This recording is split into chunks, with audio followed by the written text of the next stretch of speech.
Upleta forest વિભાગની દાદાગીરી. Forest વિભાગના અધિકારી દ્વારા 3 મહિના થયા મંજૂરી આપી ન હોવાનો મજૂરોનો આક્ષેપ. ઉપલેટાના મેરવદરમાં આવેલા ફોરેસ્ટ પ્લાન્ટ સ્ટેશનમાં કામ કરતા મજૂરોમાં રોષ.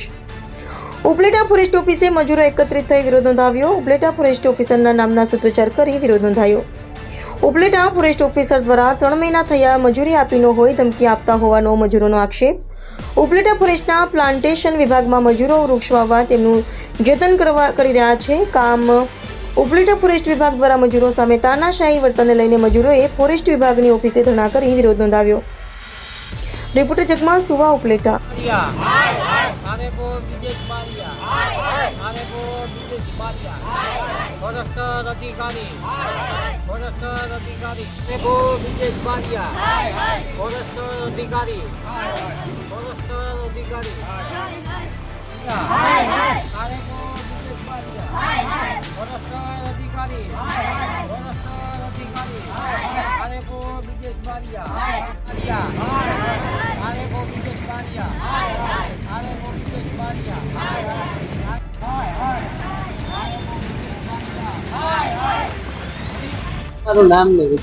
મારું નામ ટીનાભાઈ છે.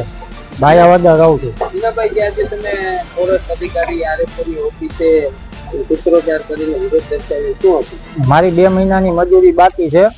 આગલા પૈસા મને દીધા છે કંઈક 1.5 લાખ રૂપિયો, અને 6 મહિનાથી હું આમાં કામ કરું છું. જે વ્યવસ્થિત જે અધિકારી હતા એ પૈસા આપી દે છે, આ સાહેબ પૈસા આપતા નથી. શું માંગ છે તમારી? અમને મજૂરીની પૈસા આપી દે એટલે અમારે નહીં ને કાંઈ નહીં. બાબત જાણવા મળેલી કે આ અધિકારી છે તે નાના માણસોને હેરાન કરે છે, પૈસાઓના તોડ મોટા મોટા કરે છે. હા, એ સાચી વાત છે. કઈ કઈ બાબતથી તોડ કરે છે? નાના માણસને દબગે છે, નાના માણસ પાસેથી હેરાન કરીને પૈસા લઈએ. આ બાબતની રજૂઆત તમે ઉપર સુધી કરેલી? નહીં, ઉપર સુધી નથી કરેલી. સાહેબને રજૂઆત કરવા જાવ છો તો શું કહે છે? એ મોબાઈલમાં આપણે વાતચીત કરી તો એ અસૂત્ર બોલે છે. અભદ્ર ભાષા તમારી એને વર્તન કરે છે તો તમે સાહેબને શું રજૂઆત કરો તો શું કહે? એ અશબ્દ બોલે છે ફોનમાં કે ભાઈ પૈસા આવી છે, વાવતરું પાસ થાય ત્યાં તને પૈસા મળશે, કામ કરવું હોય તો કઈ નકર ઘર ભેરો થઈ જાય એમ કે. આ બાબતથી તમારી શું માંગ છે? અમને તો પૈસા મજૂરીને આપી દે એટલે અમારે નીકળ્યું. મારું નામ પિન્ટુબેન છે.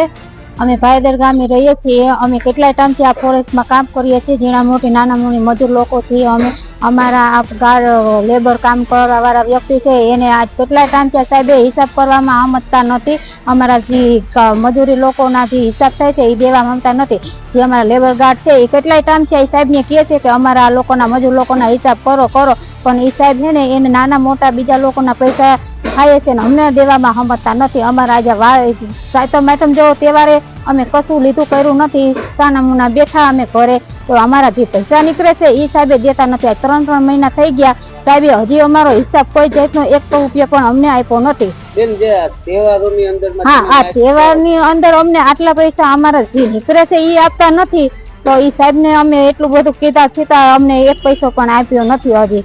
અમારા ઘરની અંદર કમાવાવાળા અમે 2 જ માણસ છે. એમાં અમે 2 જણાનું હવે આમ આર્થિક સ્થિતિ હાવ નબળી છે અને નાના 2 બાળકો છે જે અમે ઘરે અત્યારે મૂકીને આવીએ છીએ. 2 બાળકોને આખો દિવસ અમે આમાં કામ કરીએ છીએ અને 2 જ બાળકો છે. અમારી માંગ છે કે અમારા જે પૈસા થાય છે ને એ વ્યવહારે અમને સાહેબ એને હિસાબ કરીને અમને આપે, એ અમારી માંગ છે.